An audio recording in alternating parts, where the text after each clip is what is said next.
Well, Boy Meets World never needed to be fixed. What's up, everybody? Welcome to A Conversation with Colin. I'm Greg, and this is my roommate, Colin. Now, sometimes Colin says crazy stuff. So every Tuesday and Thursday, I reach into my random topic pile, pull one out, toss it at Colin, and we talk it out. He has no idea what's on the card until you hear it here on the show. If you like that, like the video, subscribe to us on YouTube, and please share the video with your friends. We want everyone to be a part of the conversation with Colin. Colin, are you ready? Yes. Today's topic of conversation is Girl Meets World. Holy shit, Colin, have you been paying attention to this? Yes, I have. What is going on with the Girl Meets World?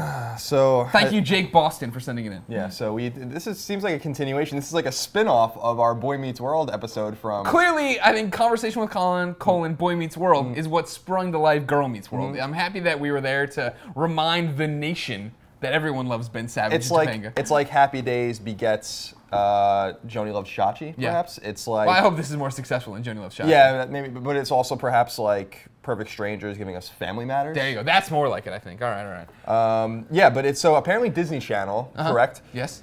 Disney Channel and also ABC Family, they syndicate the Boy Meets World because the Boy Meets World is quite popular even with the young millennials. Oh, sure, yeah. They can all get down with Chubby's. Who doesn't know Chubby's a good burger? Yeah, it's a good burger. It's a love affair. And so this is popular in syndication, and so they're thinking about bringing back in the same universe a new show starring some of the same characters. I don't want to say all of the same characters, but some of the same characters. Yeah. Mainly Topanga, of course. Yeah. Lovely Topanga. Lovely Topanga. And I want to say Eric Matthews, but he might not be in it. You're jumping ahead of yourself. Yeah. It'll be Corey and Topanga. This is one of the most brilliant fucking moves I've ever seen. First off, let's talk about Disney. They're all of a sudden like, all right, we'll buy Star Wars, we'll fix Star Wars for you, and on top of that, if Star Wars isn't your bag, we're gonna take Boy Meets World and fix Boy Meets World. Well, Boy Meets World never needed to be fixed. True, it needed to be bring back. But it did need. There's more story to tell there. Yeah, so, of course. So what it's going to be about is, based on the name, of course, is about Topanga and Corey's daughter. Something Matthews, you would assume. Sure. And we'll call her Leaf. Leaf Matthews. Yeah. Named after the great Viking explorer, of course, that found Vinland and all of these things. And we'll see where it goes from there. And then so they have this popular show in syndication that ties into this new show in which it kind of tells a different story. It's kind of like Golden Girls and Golden Palace.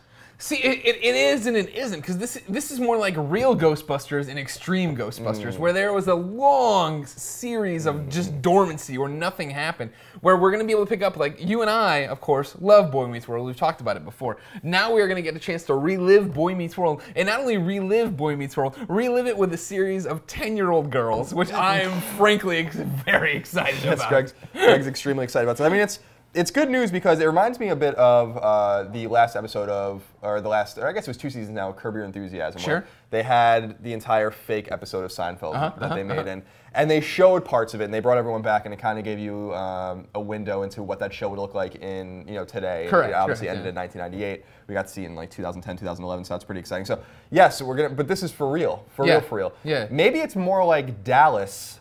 And then the new Dallas. That's a really good reference, actually. That's what it's more like than all the dumb things you said. Yeah, the Dallas and then the new Dallas. Give me the over-unders. Feeney back?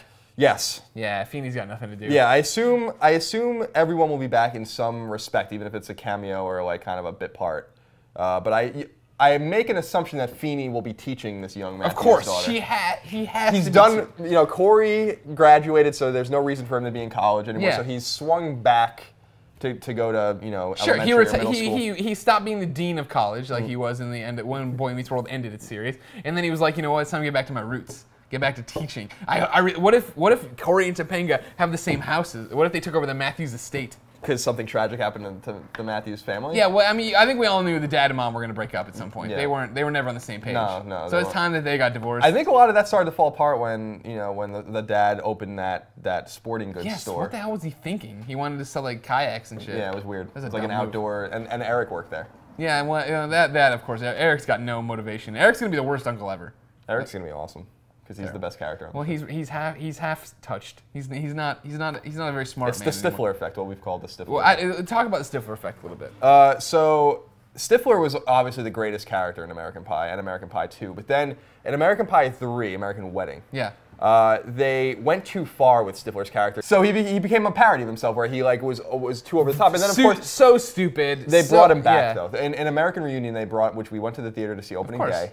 they brought him back, and he became just the guy that everyone kind of hated, but he's kind of lovable, and he's there when you need him, and that kind of shit. And that's the Eric Matthews effect too, where he predated Stifler, where the show kept going, he kept getting stupider and stupider and stupider and stupider.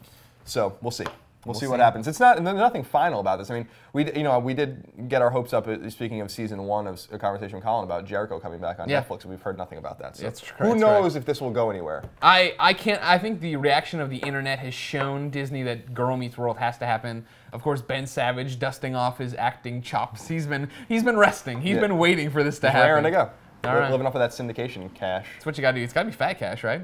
I'm sure it's enough to live on. Yes. We need to get some of that someday.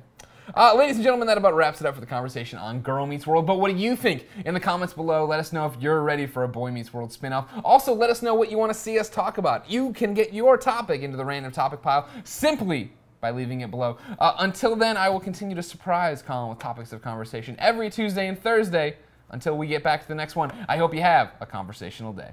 So if a gay man wants to marry another gay man, or a woman wants to marry another woman or whatever, like, who the fuck cares?